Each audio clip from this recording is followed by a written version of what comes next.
Hello, officer. Did you know that if you are naughty, the police will come and put you in jail? Like if you steal their stuff or something. Affirmative, little one. The police officers will put you in a room with bars and they lock it with a key and throw it away. That's terrible.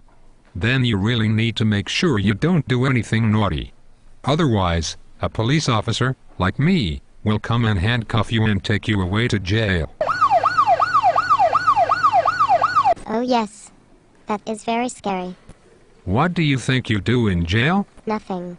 You just sit there, all alone. What else do you think happens? And you don't get to see your mommy, or your daddy, or your pets. Do you know what you get to eat in jail? Mushrooms. And vinegar.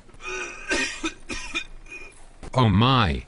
That doesn't sound nice at all. It's not nice at all. Gosh, then you really don't want to go to jail. Me either. Ever.